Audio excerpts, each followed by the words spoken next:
नमस्कार दोस्तों, स्वागत है आपका वनडे एग्जाम सेंटर में। दोस्तों, आज के वीडियो में हम लोग बीए 5th सेमेस्टर हिंदी का जो दूसरा पेपर है जिसका नाम है हिंदी का राष्ट्रीय काव्य, उससे संबंधित एक मॉडल पेपर का अध्ययन करेंगे।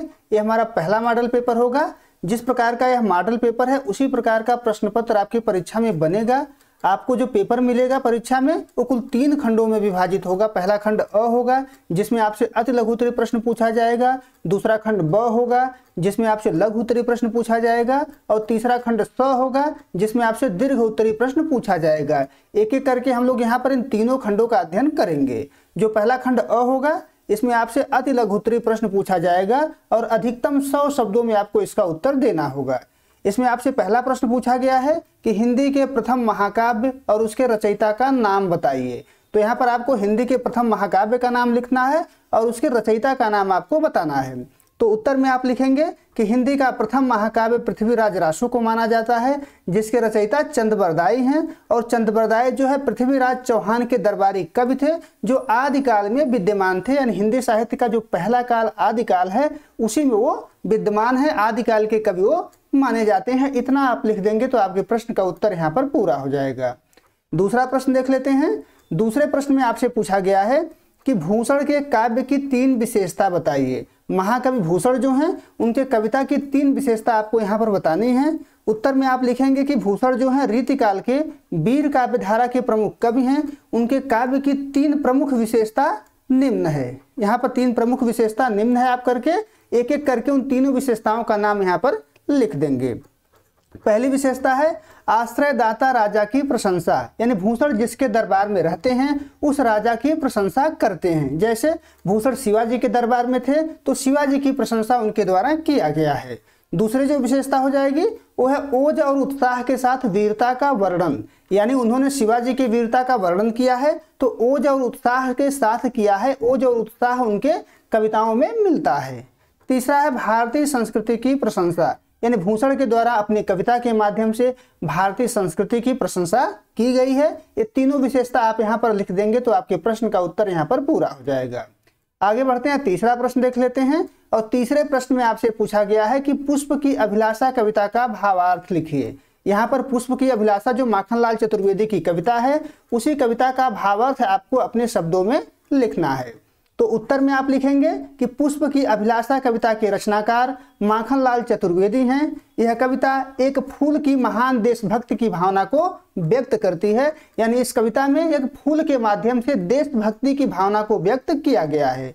यह फूल न तो सुंदर स्त्रियों के गहनों में गुथना चाहता है, न ही प्रेमियों की माला बनना चाहता है, यानी न तो प्रेमियों का हार बनना चाहता है और न ही राजाओं के शवों पर चढ़ना चाहता है और न ही देवताओं के सिर पर चढ़कर अपने भाग्य पर गर्व करना चाहता है। उसकी एकमात्र इच्छा है, यानी वह जो फूल है उसकी एकमात्र इच्छा है कि वनमाली जो है उसको तोड़ करके उस मार्ग पर फेंक दे जिस पर मातृभूमि के लिए बलिदान होने वाले वीर सैनिक जाते हैं। यह जो कविता है देश प्रेम, त्याग और आत्म बलिदान का संदेश देती है। इतना आप लिख देंगे तो आपके इस प्रश्न का उत्तर यहाँ पर पूरा हो जाएगा। आगे बढ़ते हैं, चौथा प्रश्न है।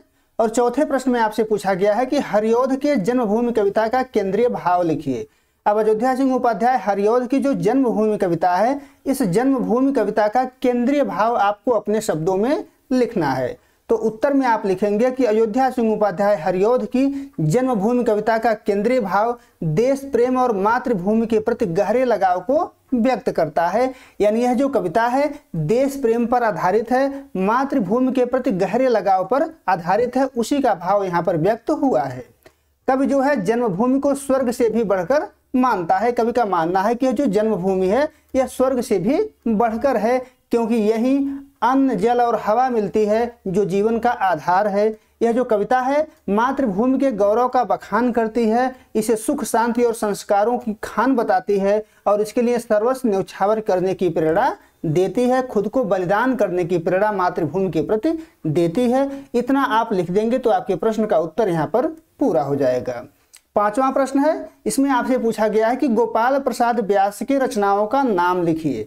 तो गोपाल प्रसाद व्यास की रचनाओं का नाम यहाँ पर आपको लिखना है। उत्तर में आप लिखेंगे कि गोपाल प्रसाद व्यास की प्रमुख रचनाओं में व्यासों की हास परिहास, कांटे और कमल, धूप में गजल और नया सवेरा शामिल हैं। ये उनकी रचनाएं हैं। उनकी रचनाओं में हास्य व्यंग्य और देशभक्ति का पुट प्रमुखता से मिलता है। यानी गोपाल प्रसाद व्यास की रचना में हास्य व्यंग्य भी मिलता है और देशभक्ति से संबंधित भी रचना उनके द्वारा किया गया है। इतना आप लिख देंगे तो आपके प्रश्न का उत्तर पूरा हो जाएगा।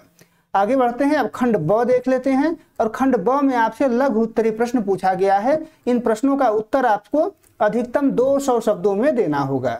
इसमें जो प्रश्न आपसे पूछा गया है वो है कि सुभद्रा कुमारी चौहान की कविता में व्यक्त राष्ट्रीय भावना पर प्रकाश डालिए। यानी सुभद्रा कुमारी चौहान जो हैं उनके कविता में जो राष्ट्रीयता व्यक्त हुआ है, जो राष्ट्रीय भावना व्यक्त हुआ है, उसमें कौन कौन सी विशेषता पाई जाती है, उसी के बारे में आपको यहाँ पर लिखना है। तो उत्तर में आप लिखेंगे कि सुभद्रा कुमारी चौहान राष्ट्रीय सांस्कृतिक काव्यधारा की प्रमुख कवयित्री हैं। इनके द्वारा राष्ट्रीय आंदोलन और उनके नेताओं पर सीधे सीधे कविता लिखा गया है। इनकी कविताओं में राष्ट्रीय चेतना प्रमुखता से व्यक्त हुआ है, जिसकी विशेषताएं निम्न हैं। इतना लिखने के बाद आप एक एक करके उन विशेषताओं को लिखेंगे जो सुभद्रा कुमारी चौहान की कविता में पाया जाता है। पहली विशेषता है वीर रस का आह्वान, यानी उनके कविताओं में वीर रस की प्रमुखता है, वीरता का आह्वान उनके द्वारा किया गया है। उनकी कविताएं देशभक्ति और बलिदान के लिए साहस का संचार करती हैं। उदाहरण के लिए आप देखेंगे कि झांसी की रानी जो कविता है, इस कविता में रानी लक्ष्मीबाई की वीरता का ओजस्वी वर्णन इनके द्वारा किया गया है। इसको एक उदाहरण के माध्यम से हम लोग समझेंगे। उन्होंने लिखा है कि बुंदेलो हर बोलो के मुख से हमने सुनी कहानी थी, खूब लड़ी मर्दानी वह तो झांसी वाली रानी थी। तो झांसी की रानी जो राष्ट्रीय स्वतंत्रता आंदोलन की नायिका थी, उनके ऊपर सीधे सीधे कविता लिख करके उन्होंने राष्ट्रीयता को बढ़ावा दिया हुआ है। आगे बढ़ते हैं। इनके कविता की जो दूसरी विशेषता है वो है आत्मगौरव और राष्ट्रीय चेतना। यानी इनकी जो कविताएं हैं वो आत्मगौरव की भावना से और राष्ट्रीय चेतना की भावना से भरी हुई हैं। वह भारतीय इतिहास के गौरवशाली अतीत को याद कर जनता में आत्मविश्वास जगाती हैं। अपनी कविताओं के माध्यम से भारतीयों को अपनी शक्ति पहचानने और पराधीनता से लड़ने की प्रेरणा देती हैं। अगली जो विशेषता है वह है स्वतंत्रता के लिए समर्पण की भावना। यानी हमारा देश आज़ाद हो, इसके लिए उनके मन में समर्पण की भावना है, जो उनके कविताओं के द्वारा व्यक्त हुआ है।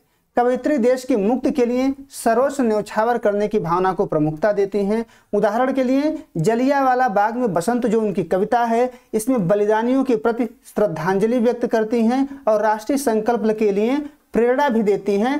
यह संकल्प करने के लिए प्रेरणा देती हैं कि किस प्रकार से हमारा देश आज़ाद होगा, हमको आज़ाद करने के लिए और क्या क्या करना चाहिए। उन्होंने लिखा है, परिमलहीन पराग दाग सा बना पड़ा है, हाँ यह प्यारा बाग खून से सना पड़ा है। जलियांवाले बाग के ऊपर उन्होंने यह पंक्ति लिखा हुआ है। यह जो है बलिदानियों के प्रति श्रद्धांजलि भी है और राष्ट्रीय संकल्प की प्रेरणा भी यह पंक्ति देती है। आगे बढ़ते हैं, अगली विशेषता देख लेते हैं। अगली जो विशेषता है वह है सामाजिक बुराइयों के प्रति आक्रोश। यानी उनके कविता में सामाजिक बुराइयों के प्रति आक्रोश मिलता है। राष्ट्रीय भावना केवल राजनीतिक स्वतंत्रता तक नहीं बल्कि सामाजिक न्याय और उत्थान से जुड़ी हुई है। यानी जो राष्ट्रीय भावना होता है केवल राजनीतिक स्वतंत्रता तक नहीं होता है बल्कि सामाजिक न्याय भी इससे जुड़ता है। उदाहरण के रूप में उनकी रचनाओं में रूढ़ियों और सामाजिक विषमताओं पर व्यंग्य और उन्हें दूर करने की इच्छा व्यक्त की गई है। आगे बढ़ते हैं, अब अगली विशेषता देख लेते हैं। अगली जो विशेषता है वह है मातृभूमि के प्रति गहरा प्रेम। यानी इनके कविताओं में मातृभूमि के प्रति गहरा प्रेम छलकता हुआ दिखाई देता है। उनकी कविताएं भारत भूमि को माता मानकर उसके प्रति अगाध प्रेम और लगाव व्यक्त करती हैं। उदाहरण के लिए उनकी अनेक कविताओं में देश के प्राकृतिक और सांस्कृतिक सौंदर्य का वर्णन करते हुए उस पर मिट जाने की भावना का चित्रण किया गया है, यानी चित्रण मिलता है। इतना आप लिख देंगे तो आपके प्रश्न का उत्तर पूरा हो जाएगा। यहाँ हम चौथे और पांचवें टॉपिक पे उदाहरण आपको नहीं दिए हैं। आप चाहें तो यहाँ उदाहरण भी लिख सकते हैं। हमने उदाहरण इसलिए नहीं लिखा क्योंकि आपको अधिकतम 200 शब्दों में ही उत्तर लिखना है। अगर उदाहरण भी हर चीज का देने लगेंगे तो 200 शब्द से ज्यादा हो जाएगा। आगे बढ़ते हैं, अब अगला प्रश्न है, शहीदों में तू नाम लिखा ले रे, कविता का भाव अपने शब्दों में लिखिए। यह गोपाल प्रसाद व्यास की कविता है। इस कविता का भाव आपको अपने शब्दों में लिखना है। तो उत्तर में आप लिखेंगे कि शहीदों में तू नाम लिखा ले रे गोपाल प्रसाद व्यास की प्रमुख कविता है। इस कविता का केंद्रीय भाव देश के लिए बलिदान की भावना और वीरता को जगाना है। इसको निम्न बिंदुओं के तहत स्पष्ट कर सकते हैं या निम्न बिंदुओं के तहत हम लोग इसको समझ सकते हैं। पहला जो बिंदु है वो है प्रेरणा और चुनौती, यानी कविता नौजवानों को ललकारती है कि साधारण जीवन जीना व्यर्थ है, सच्चा जीवन वही है जो देश के लिए समर्पित हो। यानी यह जो कविता है वो हमको प्रेरणा प्रदान करती है। यह कविता बताती है कि जिस देश में शहीद पैदा नहीं होते वह देश महान नहीं हो सकता। कायरता को इस कविता में धिक्कारा गया है। कविता जो है महान उदाहरण देती है, महान व्यक्तित्व का उदाहरण देती है। जैसे कवि जो है तात्या टोपे, भगत सिंह और झांसी की रानी जैसे वीरों का उदाहरण देते हैं और कहते हैं कि जीना हो तो उनकी तरह शक्ति से जियो, मरना हो तो उनकी तरह देश पर कुर्बान होकर के मरो। कविता हमको कर्तव्य बोध से भी भरता है। कविता भारत माता के प्रति अपने दायित्व को याद दिलाती है जो अब भी बलिदानों की प्यासी है। यह अन्याय और शोषण को मिटाने का आह्वान करती है, भले ही इसके लिए जान भी देनी पड़े। कविता में अमरता को भी व्यक्त किया गया है और कवि स्पष्ट कहते हैं कि सच्चा अमरत्व तो केवल देश के लिए मर मिटने में है, न कि सुख दुख के सामान्य जीवन में है। यानी सच्चा अमरत्व तो वही है जब व्यक्ति देश के लिए मर जाए। कविता का सार यह है कि व्यक्ति को अपना जीवन देश के नाम कर देना चाहिए और शहीदों की पंक्ति में अपना नाम लिखवा कर ही जीवन को सार्थक बनाना चाहिए। इतना आप लिख देंगे तो आपके प्रश्न का उत्तर यहाँ पर पूरा हो जाएगा। आगे बढ़ते हैं, अब 8वां प्रश्न देख लेते हैं। 8वें प्रश्न में आपसे पूछा गया है कि भारतेंदु हरिश्चंद्र की काव्यगत विशेषता बताइए। यानी भारतेंदु हरिश्चंद्र की कविता में कौन कौन सी विशेषताएं पाई जाती हैं उसी के बारे में आपको यहाँ पर लिखना है। उत्तर में आप लिखेंगे कि भारतेंदु हरिश्चंद्र हिंदी नवजागरण के सूत्रधार हैं। उनकी कविता में आधुनिक और परंपरागत तत्वों का समन्वय है। उनकी कविता की प्रमुख विशेषताएं बिंदुवार इस प्रकार हैं। इसके बाद कौन कौन सी विशेषता भारतेंदु हरिश्चंद्र की कविता में पाई जाती है उसी के बारे में आपको यहाँ पर लिखना होगा। पहली विशेषता है जन जागरण और सामाजिक चेतना, यानी उनके कविता में जन जागरण की भावना और सामाजिक चेतना की भावना पाई जाती है। उन्होंने अपनी कविताओं के माध्यम से समाज में जो व्याप्त कुरीतियां हैं, अंधविश्वास हैं, रूढ़िवादिता है, इन सब पर प्रहार किया है और जनता को जागरूक करने का प्रयत्न इनके द्वारा किया गया है। उन्होंने लिखा है, अंग्रेज राज सुखसाज सजे सब भारी, पैधन विदेश चले जात यह अति ख्वारी। इन पंक्तियों के माध्यम से उन्होंने जन जागरण का संदेश जो है दिया हुआ है और कहते हैं कि अंग्रेजों के राज में सभी प्रकार के सुख हमको प्राप्त हो रहे हैं, लेकिन हमारे देश का धन विदेश चला जा रहा है, यह अत्यंत दुख की बात है। यानी जनता को जगाने का कार्य इसके माध्यम से उनके द्वारा किया गया है। भारतेंदु हरिश्चंद्र की कविता की जो दूसरी विशेषता है वो है देश प्रेम और राष्ट्रीय भावना। यानी उनके कविता में देश प्रेम की भावना पाई जाती है और राष्ट्रीयता की भावना भी पाई जाती है। उनके कविताओं में देश की दुर्दशा का चित्रण और राष्ट्रीय उन्नति की प्रबल भावना मुखर हुई है। उन्होंने स्वदेशी वस्तुओं के प्रयोग पर बल दिया हुआ है। उन्होंने लिखा है कि निज भाषा उन्नति है, उन्नति सबको मूल, बिन निज भाषा ज्ञान के मिटत नहीं को शूल। यानी अपनी भाषा की उन्नति पर उनके द्वारा जोर दिया गया है, स्वदेशी के प्रयोग पर जोर दिया गया है और वो कहते हैं कि अपनी भाषा जो है सभी उन्नतियों का मूल होता है, इसीलिए अपनी भाषा को सीखना चाहिए, अपनी भाषा का प्रयोग करना चाहिए। जब तक हम अपने भाषा में ज्ञान को अर्जित नहीं करते हैं तब तक हमारे हृदय के कष्ट जो है दूर नहीं होते हैं। यह जो है स्वदेशी की भावना, देश प्रेम की भावना और राष्ट्रीयता की भावना को दर्शाता है। अगली जो विशेषता है भारतेंदु हरिश्चंद्र की कविता की वो है भक्ति और श्रृंगार का समन्वय। यानी उनके यहाँ भक्ति की भी विशेषताएं मिलती हैं और श्रृंगार की भी विशेषताएं मिलती हैं। भारतेंदु हरिश्चंद्र अपने कविता के माध्यम से भक्ति और श्रृंगार में समन्वय स्थापित करते हैं। एक और उनमें भक्तिकालीन परंपरा के दर्शन होते हैं तो वहीं दूसरी ओर रीतिकालीन श्रृंगार का चित्रण भी मिलता है। उन्होंने कृष्ण भक्ति से संबंधित पद भी लिखे हुए हैं। उदाहरण के रूप में प्रेम माधुरी, प्रेम तरंग जैसी रचनाएं श्रृंगार और प्रेम को दर्शाती हैं। आगे बढ़ते हैं, अगली जो विशेषता है वो है ब्रज भाषा की प्रधानता। यानी इनके कविता में ब्रज भाषा की प्रधानता पाई जाती है। ब्रज भाषा में ही इनके द्वारा कविताएं लिखी गई हैं। फूलों की गुच्छा नाम की खड़ी बोली में भी कविता संग्रह इनके द्वारा लिखा गया है, लेकिन एकाध कविता संग्रह ऐसा है जो खड़ी बोली में है। अधिकांश कविताएं उनकी ब्रज भाषा में ही दिखाई पड़ती हैं। उन्होंने कविता के लिए मुख्य रूप से ब्रज भाषा का प्रयोग किया, लेकिन उसे रीतिकालीन जड़ता से निकालकर सरल, सहज और परिष्कृत रूप दिया, यानी पहले से और ज्यादा सरल उसको बना दिया। आगे बढ़ते हैं। भारतेंदु हरिश्चंद्र की जो अगली विशेषता है कविता की, वो है हास्य और व्यंग, यानी उनके कविता में हास्य और व्यंग का भी पुट पाया जाता है। उनकी कविताओं में हास्य और तीखे व्यंग का सुंदर प्रयोग हुआ है, जिसका प्रयोग उन्होंने सामाजिक विसंगतियों को उजागर करने के लिए किया हुआ है। इसको हम लोग एक उदाहरण के माध्यम से समझेंगे। भारतेंदु हरिश्चंद्र ने लिखा हुआ है कि भीतर भीतर सब रस चूसे, हंस हंस के तन मन धन मुँह से, जाहिर बातन में अति तेज, क्यों सखी साजन नहीं अंग्रेज। यहाँ पर ब्रिटिश शासन पर व्यंग किया गया है भारतेंदु हरिश्चंद्र के द्वारा। कहने का आशय है कि उनके कविता में हास्य और व्यंग संबंधी विशेषता भी पाई जाती है। अब इतना लिख देंगे तो आपके प्रश्न का उत्तर यहाँ पर पूरा हो जाएगा। अब आगे बढ़ते हैं, खंड स देख लेते हैं। और खंड स में आपको दीर्घ उत्तरी प्रश्नोत्तर का हल करना है, यानी दीर्घ उत्तरी प्रश्न पूछा जाएगा और इन प्रश्नों का जवाब आपको अधिकतम 500 शब्दों में देना होगा। इसमें जो प्रश्न आपसे पूछा गया है 9वां प्रश्न है। इसमें पूछा गया है सोहनलाल द्विवेदी की कविता में राष्ट्रीय चेतना पर प्रकाश डालिए, यानी सोहनलाल द्विवेदी की कविता में कौन कौन सी राष्ट्रीय चेतना से संबंधित विशेषता पाई जाती है, इसी बात को आपको यहाँ पर बताना है। उत्तर में आपको लिखना है कि सोहनलाल द्विवेदी राष्ट्रीय काव्यधारा के प्रमुख कवि हैं। इनको राष्ट्र कवि की उपाधि मिली हुई है, जो उनकी कविताओं में राष्ट्रीय चेतना के प्रबल स्वर का प्रमाण है। स्वतंत्रता आंदोलन के दौरान उनकी कविताएं जन जागरण और देश प्रेम का सशक्त माध्यम बनी हुई थीं। उनकी कविता में राष्ट्रीय चेतना की प्रमुख विशेषता निम्नलिखित है। अब एक एक करके कौन कौन सी राष्ट्रीय चेतना से संबंधित उनमें विशेषता पाई जाती है, इसी को आपको यहाँ पर लिखना होगा। पहली विशेषता है ओज और उत्साह का संचार, यानी द्विवेदी जी की जो कविता है वो ओज से भरी हुई है और हमारे भीतर उत्साह का संचार करती है। द्विवेदी जी की कविता में अद्भुत ओज और विभत्सता का स्वर है, जिसने युवाओं को देश के लिए बलिदान देने को प्रेरित किया हुआ है। उन्होंने अपनी कविताओं में राष्ट्र सेवा का माध्यम बनाया है, यानी कविताओं के माध्यम से उन्होंने राष्ट्र की सेवा करने पर बल दिया है। उदाहरण के रूप में उन्होंने लिखा हुआ है, चल पड़े जिधर दो डगमग में, चल पड़े कोटिपग उसी ओर। यह तुम्हें नमन कविता की पंक्तियां हैं। इसमें कवि कह रहा है कि गांधी जी जिधर चलते थे उधर लोग उमड़ पड़ते थे, यानी उनके तरफ लोग चल पड़ते थे। लोगों में उत्साह इतना ज्यादा भर जाता था कि गांधी जी का साथ देने के लिए उनकी तरफ लोग आगे बढ़ जाते थे, यानी उनकी कविता ओज और उत्साह का संचार करती थी।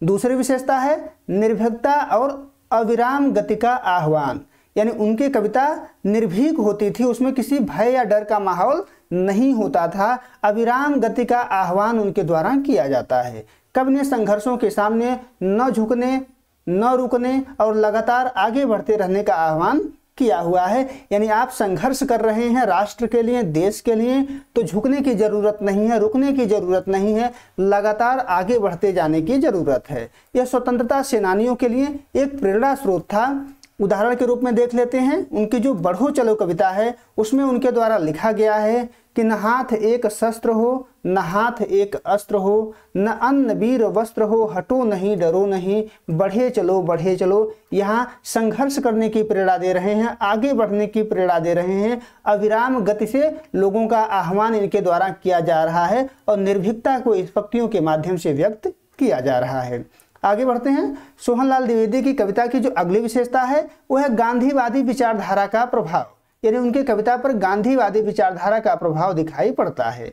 वे महात्मा गांधी के व्यक्तित्व और सिद्धांतों से गहरे प्रभावित थे। उनकी कई रचनाओं में अहिंसा, सत्याग्रह और जन जागरण के गांधीवादी आदर्शों का चित्रण मिलता है। उदाहरण के रूप में युगधारा संग्रह की जो कविताएं हैं, जैसे बापू के प्रति और सत्याग्रही बने, वह इस विचारधारा को दर्शाती हैं, यानी इस कविता में गांधीवादी विचारधारा जो है प्रस्फुटित हुआ है। उन्होंने लिखा है कि सत्याग्रही बने वह जिसका देश प्रेम से नाता हो, प्राणों से भी प्यारी जिसको अपनी भारत माता हो, यानी यहाँ पर गांधी जी के रास्तों पर चलने के लिए लोगों को प्रेरणा इनके द्वारा दिया जा रहा है, जो यह दिखाता है कि इनके ऊपर गांधीवाद का किस प्रकार से प्रभाव पड़ा हुआ था।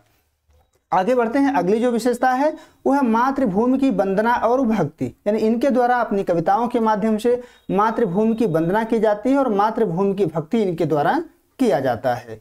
उनकी कविताओं में भारत माता के प्रति गहरी आस्था और समर्पण का भाव मुखर हुआ है। वे देश को मंदिर मानते हैं और राष्ट्र धर्म को सर्वोच्च धर्म मानते हैं। उदाहरण के रूप में आप देख लेते हैं कि भैरवी में संकलित वंदना कविता में यह भाव आपको स्पष्ट रूप से दिखाई पड़ता है।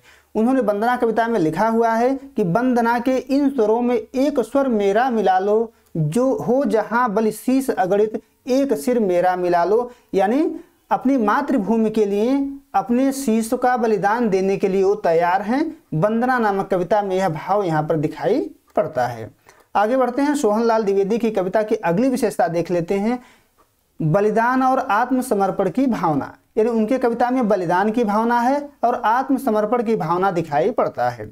कवि देश की आज़ादी के लिए सर्वस्व न्यौछावर करने की भावना को महिमा मंडित किया हुआ है। उन्होंने बलिदान को गौरव का आभूषण और राष्ट्र कल्याण का मार्ग बताया हुआ है। उदाहरण के रूप में देख लेते हैं, युगधारा में वीर बलिदानियों को नमन करते हुए उनके द्वारा लिखा गया है कि बलिवेदी पर भीड़ लगी है, आज अमर बलिदानों की, आज चली है सेना फिर से धीर वीर मस्तानों की।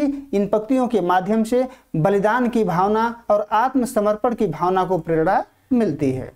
आगे बढ़ते हैं, अगली जो विशेषता है वो है सामाजिक कुरीतियों के प्रति जागरण का भाव। यानी सामाजिक कुरीतियों के प्रति इनके द्वारा जागृत किया गया है। राष्ट्रीय चेतना में केवल राजनीतिक स्वतंत्रता ही नहीं बल्कि सामाजिक सुधार भी शामिल था। उन्होंने जातीय भेद, सांप्रदायिक वैमनस्य और पाखंडवाद को राष्ट्रीय एकता में बाधक मानते हुए उसके प्रति भी आवाज उठाई हुई है, क्योंकि ये गांधीवाद से प्रभावित थे और गांधीवाद के जो मूल्य हैं वो भेदभाव पर आधारित नहीं है, सांप्रदायिकता पर आधारित नहीं है, पाखंडवाद का खंडन उसमें किया गया है, तो उसका प्रभाव इनके ऊपर पड़ा हुआ है। अब निष्कर्ष देख लेते हैं। निष्कर्ष में आपको लिखना है कि सोहनलाल द्विवेदी ने अपनी कविताओं के माध्यम से स्वतंत्रता संघर्ष को दिशा और गति प्रदान की। उनकी रचनाएं केवल साहित्यिक कृति ही नहीं बल्कि राष्ट्रीय आंदोलन की मशाल थीं, जिन्होंने करोड़ों भारतीयों के हृदय में देशभक्ति का ज्वार भरकर उन्हें राष्ट्र प्रेम की बलिवेदी पर शीश चढ़ाने को प्रेरित किया। इतना आप लिख देंगे तो आपके प्रश्न का उत्तर यहाँ पर पूरा हो जाएगा। आगे बढ़ते हैं, 10वां प्रश्न है।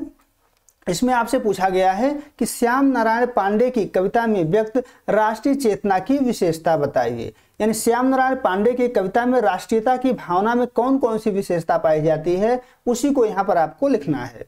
तो उत्तर में आप लिखेंगे कि श्याम नारायण पांडे वीर रस के सुविख्यात कवि थे, जिनकी रचनाओं में राष्ट्रीय चेतना और देश प्रेम का स्वर प्रमुखता से मुखरित हुआ है।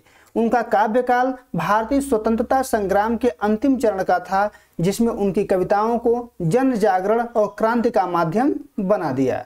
पांडे जी की कविता में व्यक्त राष्ट्रीय चेतना की निम्नलिखित विशेषता है। अब जो विशेषता इनके कविता में राष्ट्रीय चेतना से संबंधित पाई जाती है उसको एक एक करके हम लोग यहाँ पर लिखेंगे। पहली विशेषता है ऐतिहासिक गौरव का गुणगान। यानी इतिहास में जो गौरवपूर्ण क्षण है उसका गुणगान इनके द्वारा किया गया है।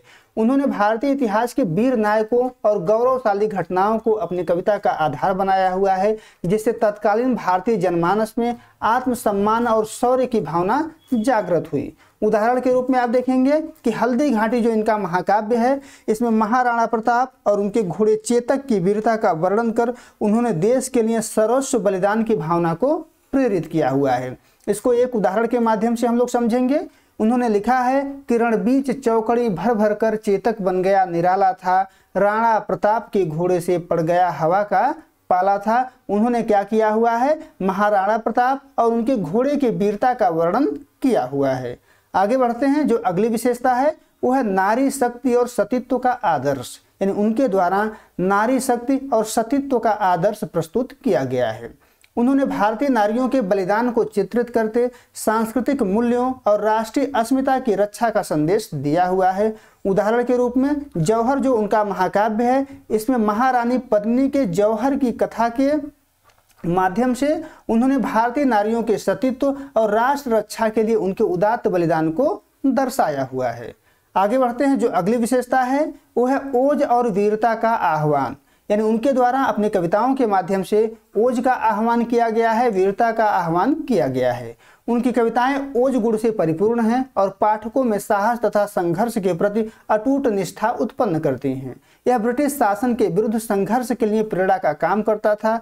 उदाहरण के लिए उनकी कविताओं में देशभक्तों को मातृभूमि की रक्षा के लिए साहस न छोड़ने का संदेश मिलता है। इसको एक उदाहरण से हम लोग समझने का प्रयास करेंगे। उन्होंने लिखा हुआ है कि तुम भी तो उनके वंशज हो, काम करो कुछ नाम करो, स्वतंत्रता की बलवेदी है झुक कर इसे प्रणाम करो। इस कविता के माध्यम से साहस का संदेश इनके द्वारा दिया गया है। श्याम नारायण पांडे के राष्ट्रीय चेतना की जो अगली विशेषता है वो है स्वतंत्रता संग्राम का प्रतिबिंब, यानी अपनी कविता के माध्यम से स्वतंत्रता संग्राम का प्रतिबिंब इनके द्वारा व्यक्त किया गया है। उनके काव्य में स्वतंत्रता संग्राम की राजनीतिक उथल पुथल और राष्ट्र के प्रति निष्ठा की अभिव्यक्ति स्पष्ट रूप से दिखाई देती है। उदाहरण के रूप में जय हनुमान जो उनकी रचना है, गांधी जी के करो या मरो के आह्वान के बाद करेंगे या मरेंगे के रूप में करोड़ों आवाजों का प्रतीक बन गया। उन्होंने इसमें एक पंक्ति लिखा हुआ है कि ज्वलल ललाट पर प्रचंड तेज वर्तमान था। यह जो पंक्ति है संघर्ष के प्रबलता को दिखाती है, यह स्वतंत्रता संग्राम का प्रतिबिंब हमारे सामने प्रस्तुत करती है। आगे बढ़ते हैं। जो अगली पंक्ति है, अगली विशेषता है वह है सांस्कृतिक एकता और अखंडता, यानी इनके कविता में सांस्कृतिक एकता और अखंडता का भाव व्यक्त हुआ है। पांडे जी ने ऐतिहासिक पात्रों के माध्यम से सांस्कृतिक एकता और राष्ट्रीय गौरव को पुष्ट किया है। उनका उद्देश्य भारतीयों में सांस्कृतिक एकता और उत्साह का संचार करना था, जो स्वतंत्रता संग्राम के लिए आवश्यक था। अब इसके बाद आप निष्कर्ष लिखेंगे। निष्कर्ष में आपको लिखना है कि श्याम नारायण पांडे की कविता राष्ट्रीय चेतना की ओजस्वी बाणी है। उन्होंने ऐतिहासिक वीरों को जीवंत करके, नारी के आदर्श स्थापित करके और ओजपूर्ण भाषा का प्रयोग करके भारतीय जनमानस में स्वाभिमान, वीरता और राष्ट्र प्रेम की भावना को जगाया है। उनकी कृतियां विशेषकर हल्दी घाटी और जौहर न केवल साहित्यिक धरोहर हैं बल्कि राष्ट्रीय सांस्कृतिक चेतना की महान मसाल हैं, जो आज भी प्रेरणा देती हैं। इतना आप लिख देंगे तो आपके इस प्रश्न का उत्तर पूरा हो जाएगा। उम्मीद है दोस्तों आपको ये वीडियो पसंद आया होगा। अगर वीडियो अच्छी लगी तो चैनल को सब्सक्राइब कर लीजिए, वीडियो को लाइक और शेयर कर लीजिए। बहुत बहुत धन्यवाद।